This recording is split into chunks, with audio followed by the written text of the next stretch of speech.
My name's Roger Griffin. I turned 48 last month. I run a small auto repair shop. Nothing fancy. Just a couple lifts, a good flow of regulars, lots of grease, and engines that don't lie. Unlike people. That morning I was working on a Chevy Tahoe. My assistant had left a note saying the owner was complaining about some rattling in the rear suspension. Nothing major, just said it shook a bit on bumps. I climbed into the back seat to get a better look underneath. The cabin smelled like old coffee and leather. Then I saw it. A small piece of fabric crumpled up under the seat. At first, I figured it was just a napkin or some old rag. Reached in to toss it out. It wasn't a rag, it was lace. Soft, black, delicate as smoke. I froze. My fingers recognized it before my brain did. I turned it over. Light hit the stitching just right, and I saw the name. Claire. Her name, white thread, embroidered right into the elastic. Custom made in New York. I'd ordered it myself. I still remember the ad. For the one and only, personal, elegant, unmistakable. Kind of cheesy, but she'd smiled when she opened it. Genuinely happy. I'd never bought her anything that expensive for Valentine's Day before. She wore it once, in bed, with me. I sat there holding it for a full minute. My heart was pounding, not from anger, not yet. First came confusion, then that slow, cold drip of suspicion running down my spine. I walked outside and sat on the shop's front step. The stone was warm from the morning sun. My whole life with Claire started playing in my head picture by picture. The county fair where we met. She was selling homemade pies, and I was just hanging with the guys shooting targets. We got married at a small white church that still smelled like fresh paint from the remodel. Everyone said we were the real thing. And for 20 years, we were side by side. Housework, holidays, everyday stuff. I thought that was happiness. Not movie-style love, but real. Now this. I waited. The Tahoe was supposed to get picked up by noon. I was sure a man would come. The man Claire was cheating on me with. I was ready. I played it out in my head. He walks in. I look him dead in the eye, ball my fists, break his damn jaw. Then I'd drive home and give Claire the kind of scene she wouldn't forget. But that's not how it happened, because the one who walked through the door was a woman. She was tall, put together, business blazer, hair in a neat bun, keys in hand. She walked up to the Tahoe like she owned it, because she did. I stepped out to meet her. "Hi," she said. "Mary Sanders, this is my car. Can I take it?" "Yeah," I said. "But before that, can I ask you something?" She stopped, brows slightly raised. I looked at her for a second, trying to choose my words. Then I asked, "Are you married?" She blinked. "What?" "Are you married?" I repeated. "Do you have a husband?" Yes? What does that have to do with anything?"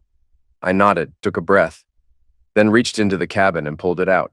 The black lace dangling between two fingers like it was poison. "I found this under the back seat," I said quietly. "It belongs to my wife. I bought it for her. Custom made. Her name's on it." Mary stared at the lace for a second. "In my car?" she said slowly, her voice sharpening. "Yeah," I said. "So, I'm thinking maybe your husband and my wife." "You're kidding," she cut in. "You think my husband? I mean, maybe he used your car to meet her, or..." She stepped back like I'd just insulted her to her face. "Are you out of your mind?" I'm just trying to make sense of this," I said. "There's no reason that should be here. None, unless..." "My husband broke his leg 3 weeks ago," she snapped. "He's home, on the couch. He hasn't been able to drive or walk or even stand without help." "Well, maybe it was before that." "I've had the car detailed twice since then," she said, voice ice cold. "If that had been in here, I would have seen it. It wasn't." I stared at the lace in my hand like it might speak. "So... it's not your husband?" I asked, barely above a whisper. Mary crossed her arms, expression hard. "Clearly not." I stood there, throat dry, mind racing. Then who the hell did my wife sleep with? In this woman's car? Mary calmed down a bit, but her eyes were still sharp, defensive. "You know," she said slowly, almost against her will, "there's one other possibility." I waited. "Sometimes my brother borrows my car, Chuck. He asks when his old Accord breaks down. Maybe it was him." I looked at her, straight. "My wife and your brother?" She gave a small shrug. "I don't know. Honestly, I have no idea who he's seeing. He's not exactly open about things. Give me his number." No, I don't think that's a good idea." "Don't worry," I said, keeping my voice even. "I've got a brain." And more than that, I've got patience. I'm not going to go in swinging. I just want the truth. She hesitated, but didn't give me the number. Just walked off. I stood in the middle of the shop, surrounded by the smell of gas, hot metal, grease. Usually that smell calms me down. Today, it made my skin crawl. I felt like I was burning from the inside out. One name kept bouncing around in my head. A name I'd never even heard before today. Chuck. And now it was pounding in my skull. But before I went looking for him, I needed to talk to Claire, see her face, watch how she reacted, catch her in the truth. I needed to see her eyes. I needed to hear her lie and catch her slipping. Maybe she'd say the wrong thing, stumble over some detail. I knew her well enough to spot it, the fakeness, the pause, the spin, but I had to stay calm. No yelling, no throwing accusations at her face. I had a plan. Stay steady, keep it light, watch everything. That evening, when Claire came home and walked into the kitchen, I met her like it was just another Tuesday. "How was your day?" I asked. She let out a breath. "Exhausting. You should have seen the first graders today. I thought I was going to lose my mind." I nodded. I watched. Smells good in here," she said, dropping her bag by the table. "What's the occasion?" "No occasion," I said. "Just felt like cooking." "What'd you make?" "Roasted chicken, rosemary potatoes, some of that spinach you pretend to like." She smirked. "It's not that I don't like it, I just respect it from a distance." She smirked and rolled her eyes, then started setting the table while I plated the food. We sat. Ate. She talked about her day. Mostly the kids. A boy in her class kept sneezing into his hoodie sleeve, then trying to act like nothing happened. "I swear, Roger, I spent half the morning wiping down crayons and telling them not to eat the glue sticks," she said with a tired laugh. "You know, normal first-grade chaos." Her fork scraped across the plate. She refilled her glass, then her tone shifted, a little lighter, more routine. "Oh, and there's a staff meeting Friday, just the usual end-of-month stuff, nothing big. Curriculum talk, admin wants updates on the new reading modules, which nobody's actually using yet. But, of course, we all have to nod and act impressed." She paused to sip her wine, then added almost offhand. "They said attendance is mandatory. You know how they get about that. It's ridiculous. They micromanage everything, then wonder why we're burned out." I nodded along, listened, filed every word. Claire didn't ramble. She was too intentional for that, which meant every detail she gave me mattered. Halfway through her second glass of wine, I set my fork down. "You remember that lingerie I got you for Valentine's Day?" I said. "The one with your name stitched on it?" She froze, just for a second. But I caught it, then she smiled. Soft, natural, like always. "Of course I do. It's so delicate. Why are you bringing that up?" "Just thinking," I said with a shrug. "Maybe you wear it tonight. It's been a while." She gave a quiet laugh. "Really? Well, sure. After dinner, okay?" "Sounds good." She started making pasta with some kind of sauce, kept talking about a new curriculum at school. I nodded along, but didn't hear a word. I was watching, every movement. They were a little off, too careful, too sharp, not her usual flow. Twice, I caught her avoiding eye contact. During dinner, she sighed a few times, rubbed her forehead. "You feeling okay?" I asked. "Not really," she said. "My head feels like a cinder block. I've been feeling weak all day. Probably caught something from the kids. They've all been coughing lately. Want me to grab a thermometer?" "Already did." She walked to the bathroom and came back a minute later. 99.9 and climbing. "Gonna take something for it." "Maybe you should see a doctor?" "Nah, I'll sleep it off. Pretty sure it's viral. I've been feeling a little off the last few days anyway." "Well, I guess that means no." I tilted my head toward the bedroom. "Sorry," she whispered, wrapping herself in a blanket. "I'd love to, but honestly, I don't even have the energy to change. I just want to crash." "I get it," I said, standing up. "I'll sleep in the guest room. Don't want to catch anything." "Thanks for understanding," she murmured. "I'll try to get some rest. Good night, Claire." "Good night, Ro." I closed the bedroom door behind me. My voice stayed calm, my body still. I didn't flinch, didn't break, but inside I was boiling. I didn't lie down in the guest room, just sat on the edge of the bed staring at the wall. I felt sick, not from whatever fever she was faking, but from the performance, the act. I felt sick knowing she was lying to me, and worse, that she thought I was dumb enough to buy it. I didn't sleep that night. I planned. I found Chuck through Mary Sanders' profile, the man who apparently had been sleeping with my wife. Single and looking, profile pic in the woods wearing athletic gear, holding a dog like he was posing for a damn dating app. Dogs, cats, horses. Turns out he was a vet. Worked across town, a fancy vet. Hollywood smile and everything. I scrolled through his feed in silence, focused, like a mechanic listening to an engine that's making a weird noise. And with every photo, I wanted to smash my screen, not out of jealousy, out of disgust, at him, at her, at myself, for still sleeping under the same roof, pretending not to see the cracks. I needed to see him, face to face, even if he didn't see me. Next morning, sharp at 8 o'clock, I was parked outside his clinic. Behind the big window, everything looked sterile. Shiny tables, white shelves, medical fridges. He moved from room to room, talking to a nurse, smiling. He adjusted his lab coat as he passed the glass. Didn't see me. But I saw everything. Tall, lean, confident, trendy haircut, trimmed beard, crisp button down under the white coat, and I got it. I got why Claire might have fallen for him. He was everything I wasn't. Polished, soft-handed, pre-packaged like some Instagram lifestyle guru. Claire always said she liked real men. Guess her definition changed. At 9 o'clock, he walked out, got into a black Accord. I didn't move, gave him a minute, then followed. A couple blocks in, it was clear. He was in a hurry. Driving straight, no stops, no looking back. I kept my distance. "Come on, Chuck," I muttered. "Where you headed? School? To see Claire? My house again? Gonna lose another little souvenir in my car?" Then he turned off the main road, pulled into a rundown motel, faded sign, dead pool, quiet, parked, got out. I stayed back just far enough. Watched him walk up to room 9. He knocked. Someone opened the door. Someone who was already waiting for him. I couldn't see the face, just a silhouette, long hair, quick movement. She pulled him inside. Door shut behind them. I gripped the wheel so tight, my knuckles went white.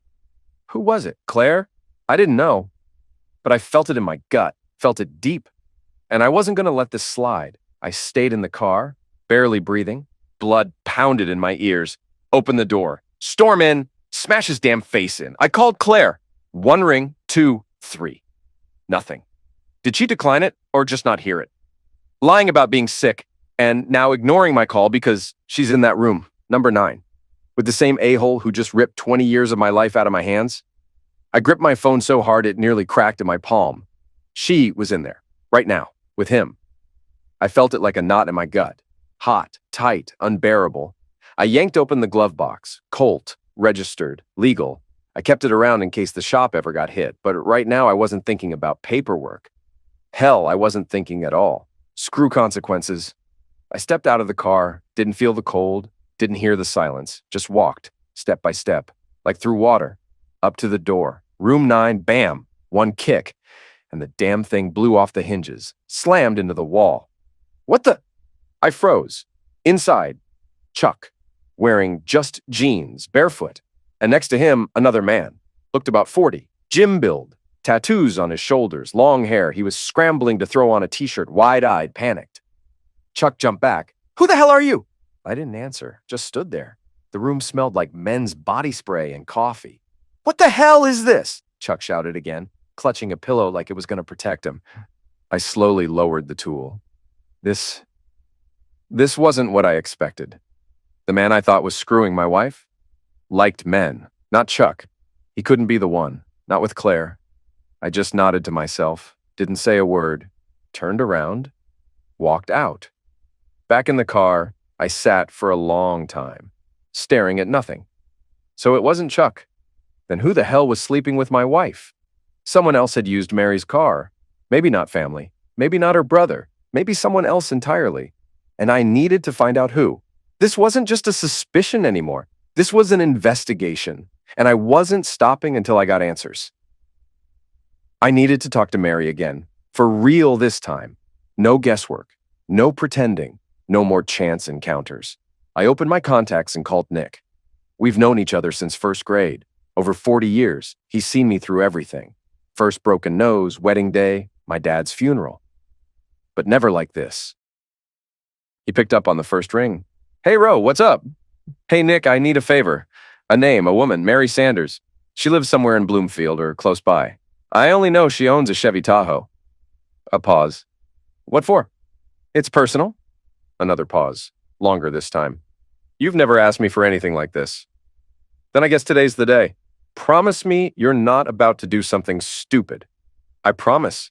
I heard him tapping keys. Nick worked for an insurance company. Access to records, databases, all that stuff. I'd never used it before. Never needed to, until now. Got it. Write this down. 42 Linden Street, Bloomfield. Thanks. Row. He hesitated. You okay? Not really, but I will be. All right. I'm here if you need anything. I know, and I appreciate it. I ended the call, glanced at the GPS. Time to visit Mary. I pulled up to the address Nick gave me. 42 Linden Street, small red brick house, neatly trimmed lawn, a row of evergreens lining the walkway, and parked in the driveway, that same Chevy Tahoe, the same one where I found Claire's underwear. So yeah, Mary was home. I stopped the engine, stepped out, walked up to the house. Didn't ring the bell right away. I wanted to take a look first, see if she was really alone. Then I saw him, through the living room curtain. A man, gray sweatpants, t-shirt, and a cast. Bright white all the way to his knee. But the way he moved, confident, smooth. Not like someone who was supposed to be laid up and barely able to walk. He paced the room, stopped by the window, stretched, bent down, grabbed a set of keys off the table. I froze. He was coming toward the front door. I spun around fast, rushed back to my car, slid down in the seat until I was almost flat. Seconds later, the front door opened. He stepped out. Not limping, not careful. Not like a man recovering from a broken leg. He moved like someone who was used to the cast, or didn't need it at all. He glanced around once, twice, walked over to Mary's Tahoe, got in, started it up, and drove off. I slowly sat up and let out a breath. My chest felt like it was caving in, and in that moment, everything clicked.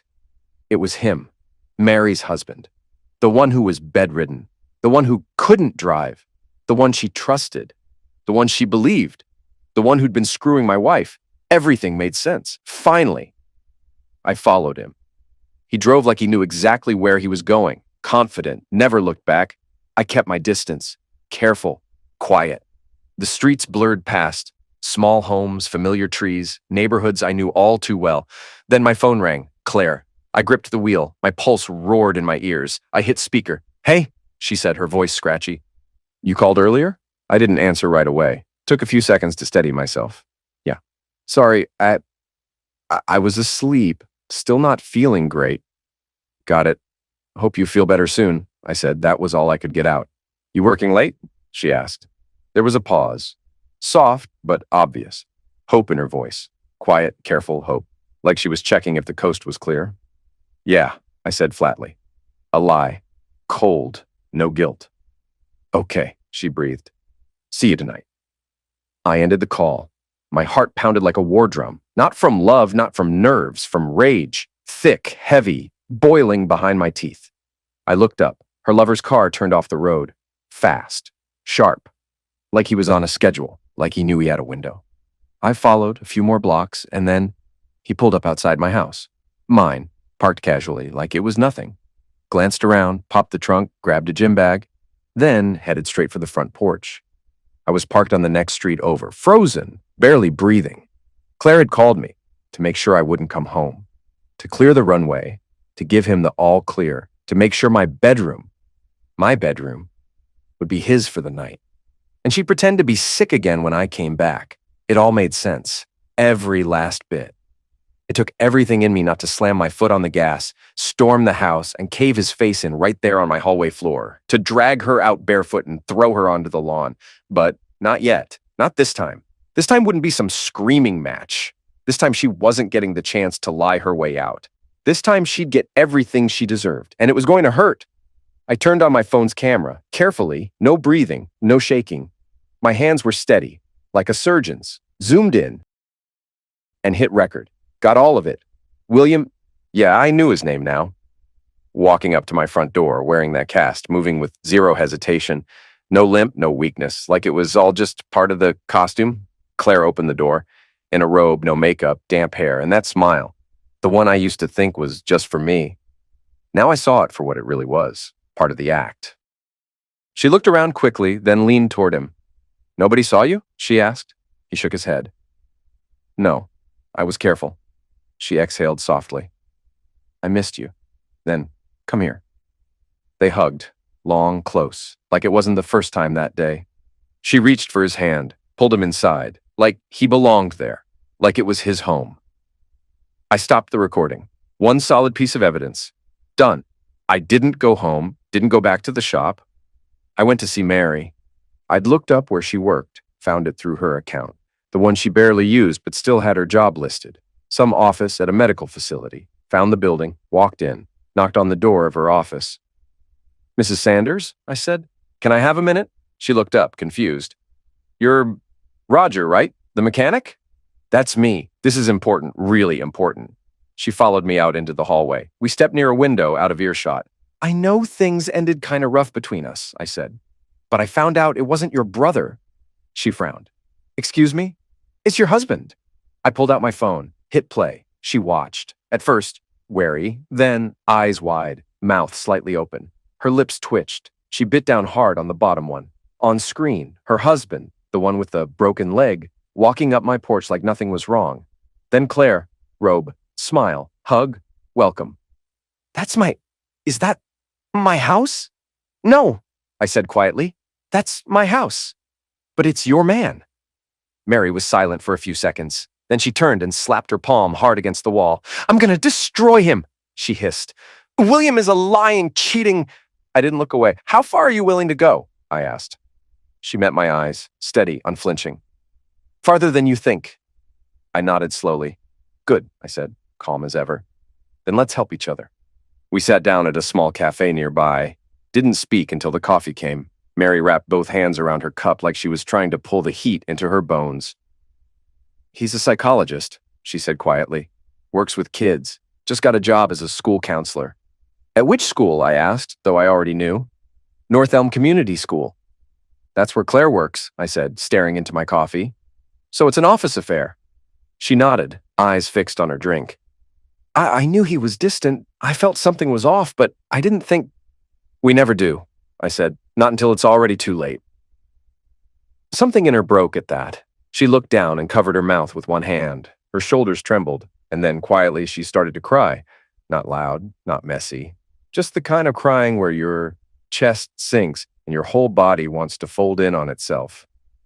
I used to pack his lunches, she said through a shaky breath.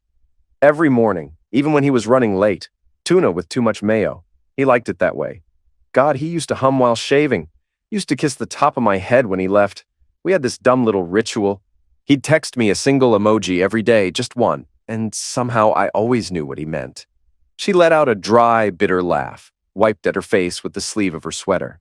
I really thought we'd grow old together, that we'd sit on some porch one day and yell at our grandkids to stop stepping on the flowers. That we were the kind of couple that made it. She paused, exhaled, and straightened up. Then her eyes turned sharp. I know he's not worth a single one of my tears. I didn't look away. Mary was silent for a few seconds. I don't know what to do. I don't think I can sit across from him again and pretend like nothing's happened. I'll lose it. Then don't go back tonight, I said. Stay with a friend, a sister. Right now you won't be able to keep a straight face. I've been there. She looked up at me. And you? I'm staying quiet for now. I want them both to feel exactly what we're feeling right now. That confusion, that helplessness, the fear, the shame. She looked at me differently then, not like a stranger, like someone who was in it with her. All right, she said. And this time there was no shakiness in her voice, no sadness, just cold, hard resolve. Later that evening, I left Claire a voice message. Calm, no tone, no tension. Hey, old classmates are getting together tonight. Beers, talking. I'll probably crash at Nick's. Don't wait up. Pause. Hope you're feeling better. I hit send and turned my phone to silent. 2 hours. Nothing. Then finally say a single message. Okay. No emojis. No follow-up. Just okay. She was probably busy. With William. I didn't call again. Didn't check if she was home. Didn't need to. I already knew more than I ever wanted to. I knew there was a staff meeting at school the next day. Claire had mentioned it. Said it was mandatory. The administration didn't take absences lightly, so she'd be there. And so would he. William, the psychologist working as a school counselor. He'd show up with crutches, limping, playing the part, and she'd be sitting nearby. The perfect teacher, the model employee, professional, respectable for now. Because tomorrow in that same room at North Elm Community School, they'd sit like nothing ever happened, and right there in front of everyone, I'd blow their little act to pieces. The next day, I pulled up outside the school right after the meeting started. I walked in through the front entrance. The halls were familiar. Claire had given me tours before, proud of where she worked. I didn't knock. I opened the door to the auditorium and stepped inside.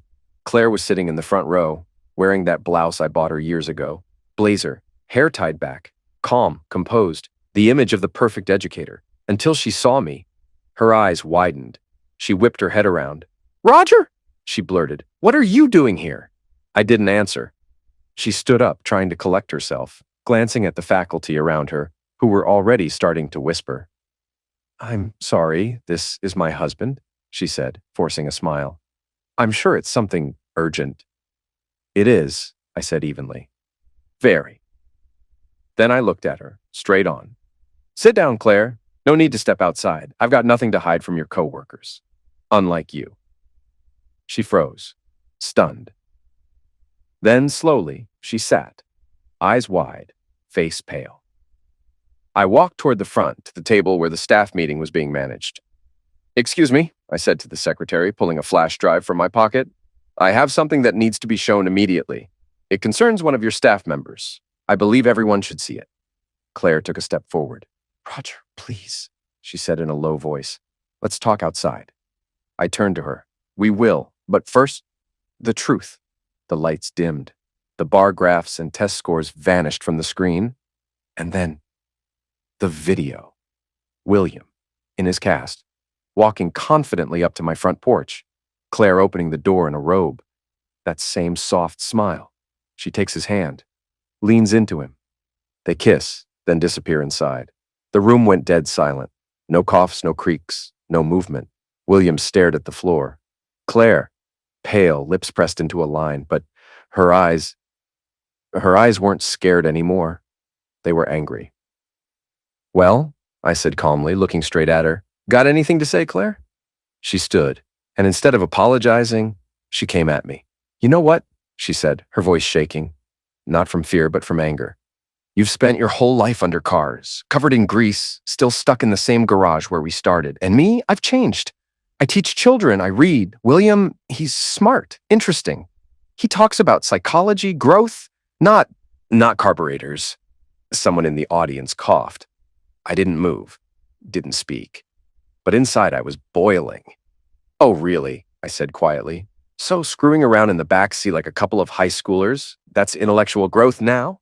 She faltered, just for a second. "You don't understand me," she snapped. "We drifted apart. I felt like I was suffocating. There's no space in our house, no connection, no real conversation. I've outgrown you, Roger." "You could have told me," I said. "Sat down, said it out loud. We could have figured it out, split like adults." I paused. "But instead, you chose this. You lied to me. You broke two families at once. And now you're standing here trying to frame it like it's evolution?" Claire clenched her jaw. I turned toward her, but my voice stayed calm, steady. "Did he ever tell you about Mary, his wife?" She blinked, caught off guard. "She's beautiful, kind. She believed in him. She loved him." William, still seated, shifted, the color draining from his face. He finally spoke, voice tight. She knows?" I looked at him. "She does now," I said. "You two left enough of a trail to make sure of it." I turned back to Claire. "Like your lingerie," I said softly. "The one I gave you, found in the back seat of her car." I paused, let it sink in. Very elegant, by the way. Teachers leaned toward each other, whispering. I looked at them both. "You don't need to explain yourselves. Everyone's already seen everything they need to."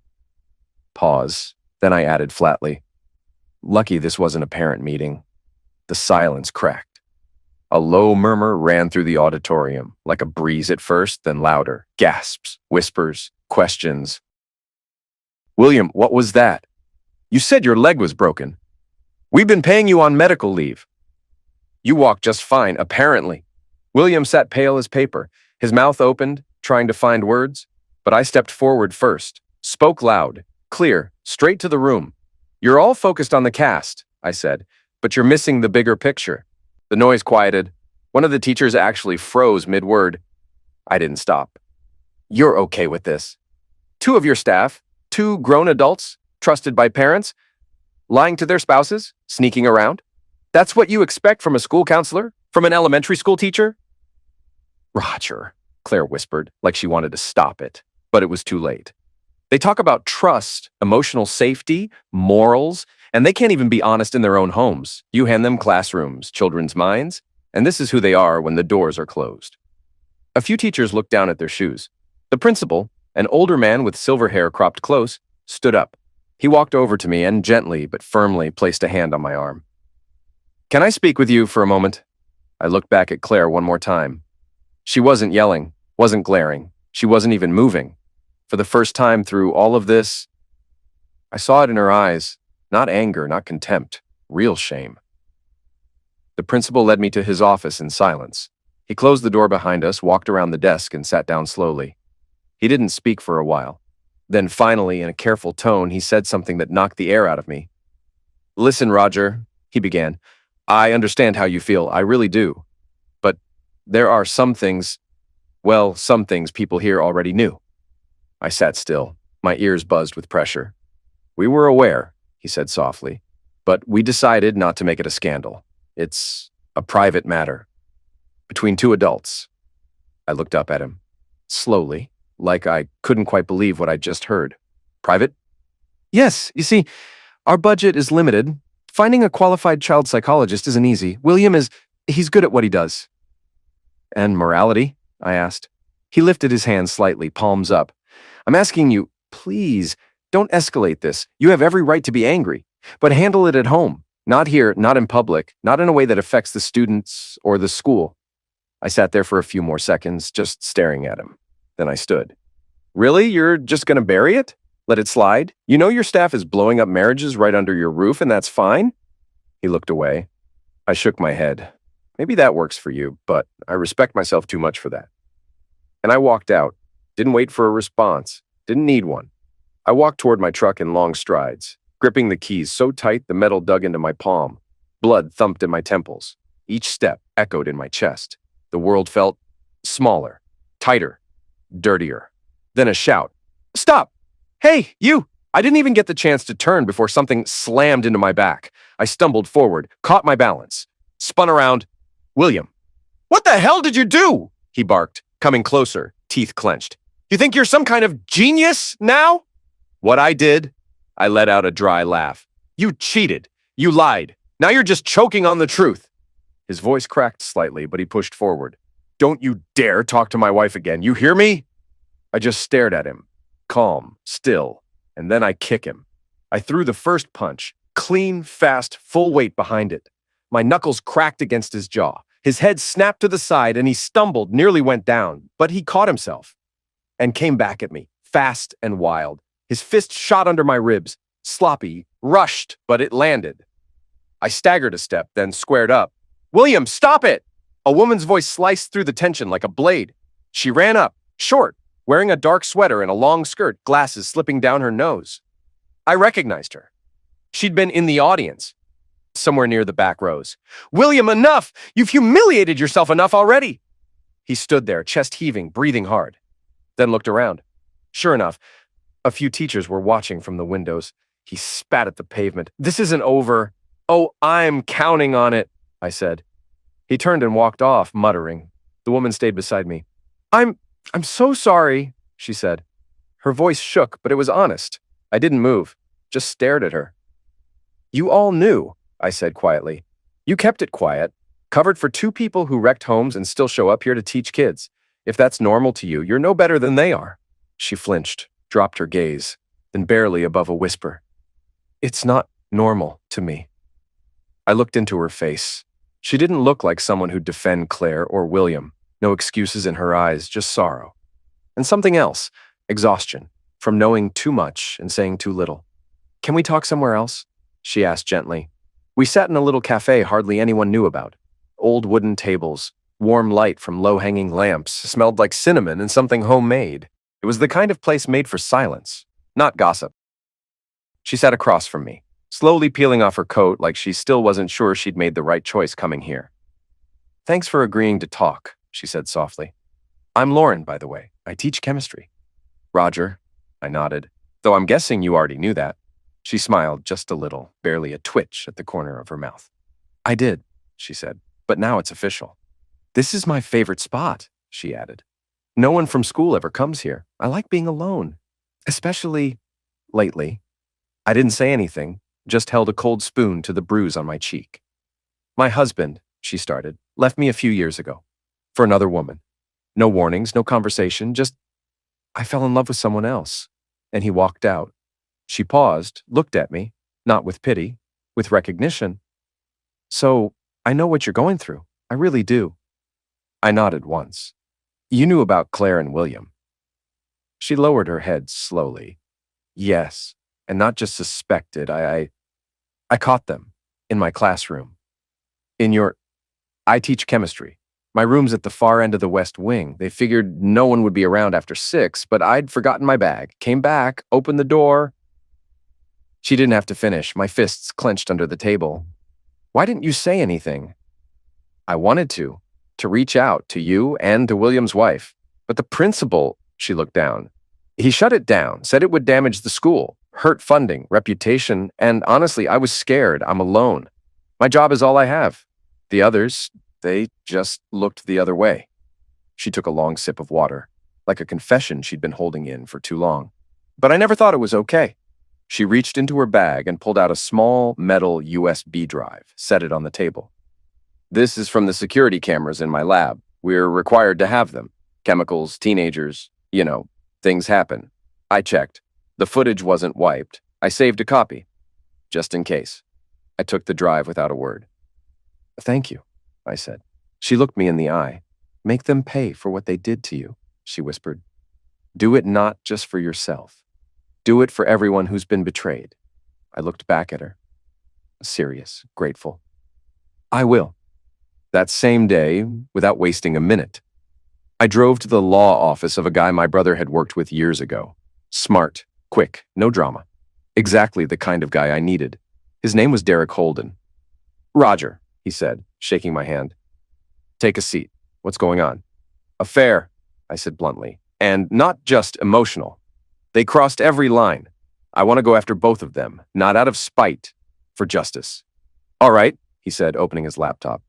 "Let's start with the basics. You want a divorce?" "Absolutely, but I'm not walking away quietly. I want everything she did on the record. I want her to lose everything she thought she could protect." He nodded, typing fast. "Okay, so here's what we do. First, we file for divorce, citing infidelity. In this state, that can affect asset division and even open the door for emotional distress damages." He looked up. "You got proof?" "2 videos," I said. Derek raised an eyebrow. "Tell me." "One I filmed myself on my phone. William walks up to my house, cast on his leg, but he moves just fine. No limp, no pain.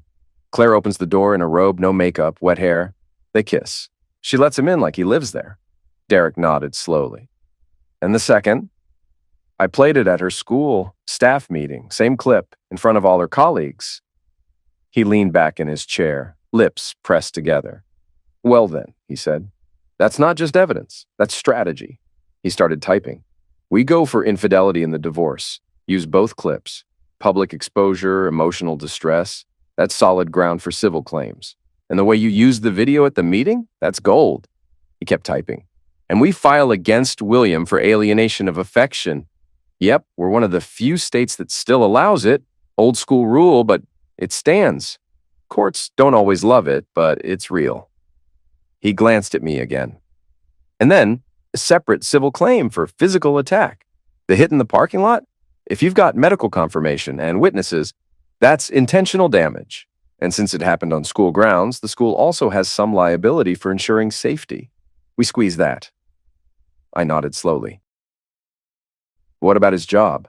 Derek's smile turned razor sharp. "Now that's where it gets interesting. If he's been collecting sick pay while faking an injury, and we prove it, that's insurance fraud.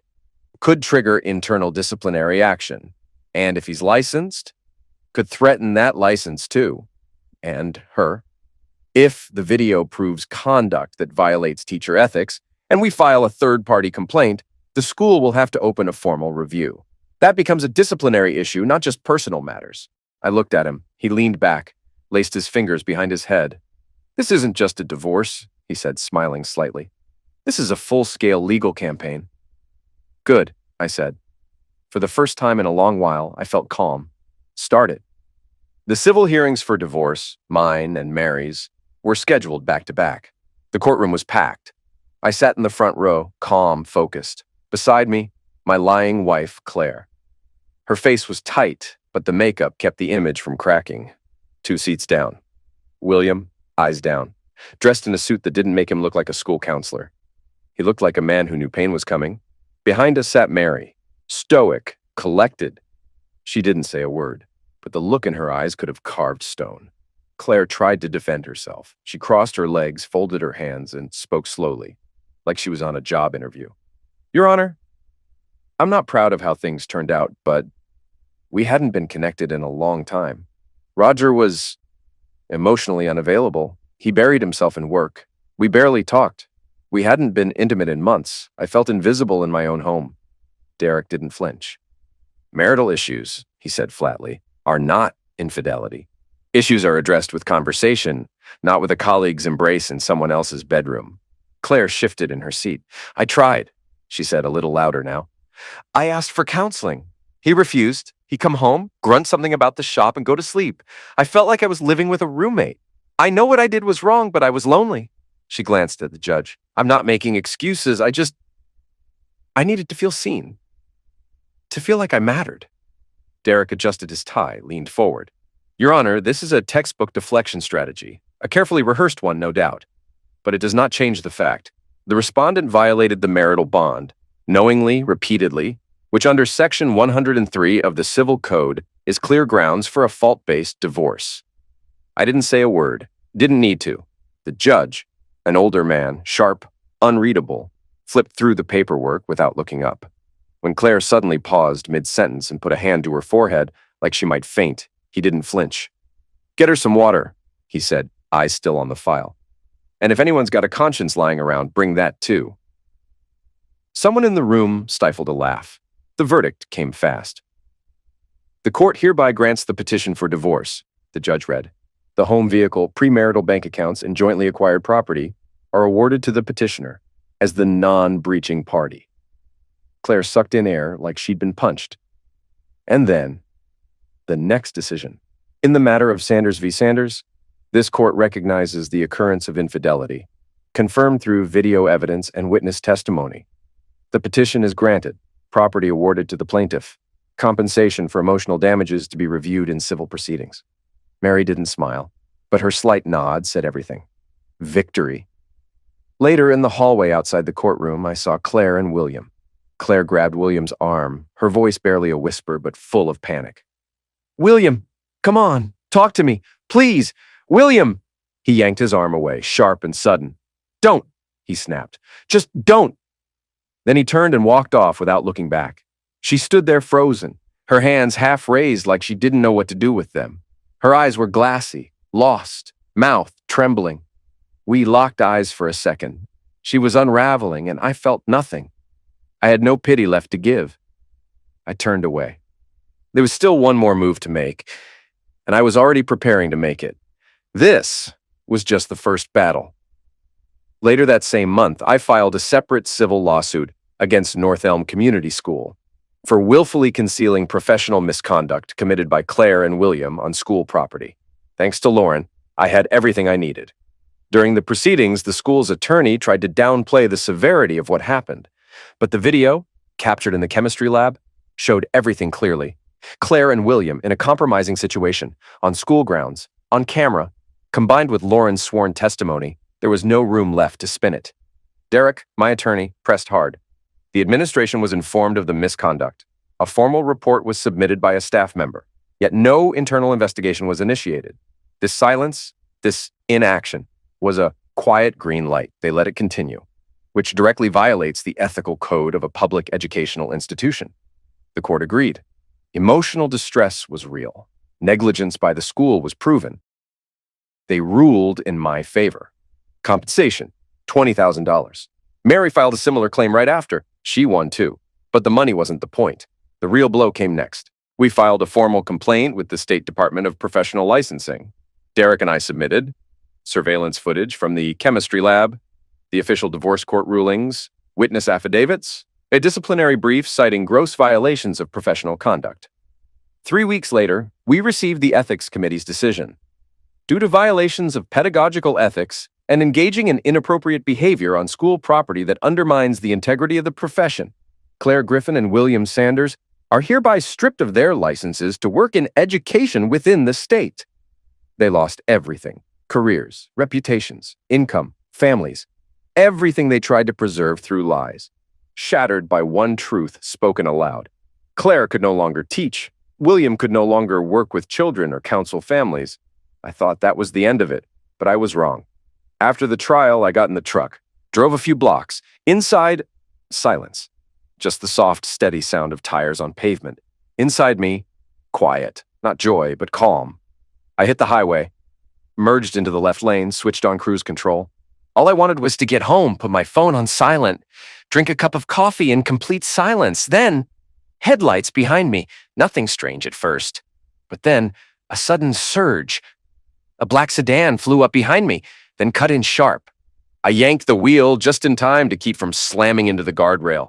It didn't stop. It swerved again, hard, like it was trying to push me off the road. Another dodge.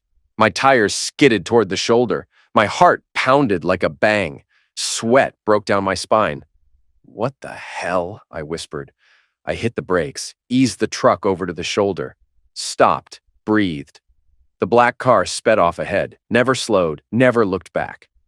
I sat there, staring at the fading taillights. My hands dropped from the wheel. Who was it? I knew. It could have only been William or Claire. No one else made sense. They had something to lose, and they lost it all. But me? All I had left was life. And maybe that's what haunted them most. I glanced at the dashboard. The red light blinked steady. The dash cam had caught everything. I drove straight to the police station, didn't turn off the dash cam, just sat in the car for a few more minutes watching that red light blink, like it was telling me, finish it, go all the way. Inside, I laid it out, clear, calm, by the book, handed them the footage on a flash drive, filed the report. They processed it quickly. 2 days later, I got the call. "This is Officer Grant from the Bloomfield Police Department," the voice said. "We'd like you to come in person." No small talk, no explanation over the phone. "Understood," I said. "I'll be there within the hour." When I arrived, they walked me into a small interview room. Cold light, file folders, a metal chair that scraped the floor just a little too loud.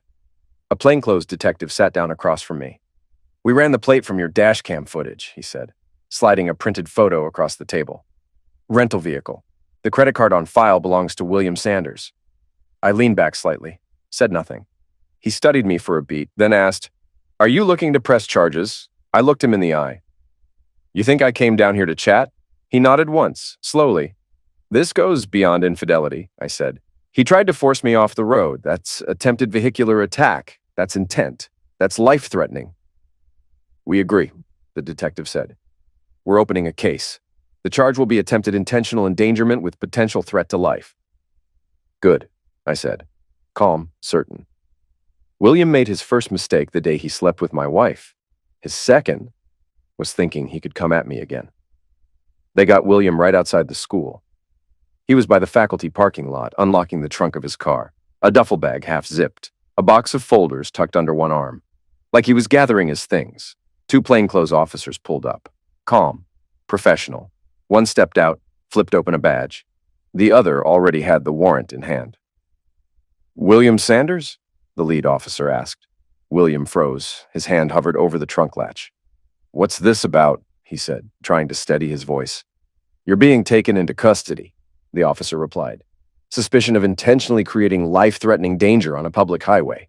"What? No, I wasn't. I don't even—" He looked around. "I was just picking up my stuff. The school asked me to—" "You have the right to remain silent," the other officer cut in, already stepping forward. William backed up, panicked. "There's a mistake. I didn't do anything. You can't— I was just here to grab my—" Turn around, sir. He hesitated.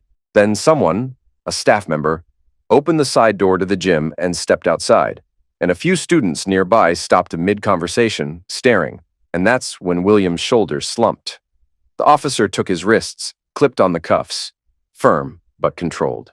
No struggle now, just shame. Students were already pulling out phones. 3 co-workers stood frozen on the steps, not moving, not blinking.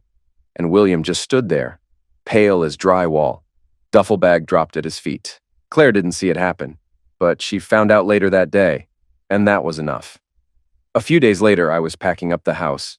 Did it all myself. Boxes full of clothes, tools in metal cases, old photos in a worn-out suitcase.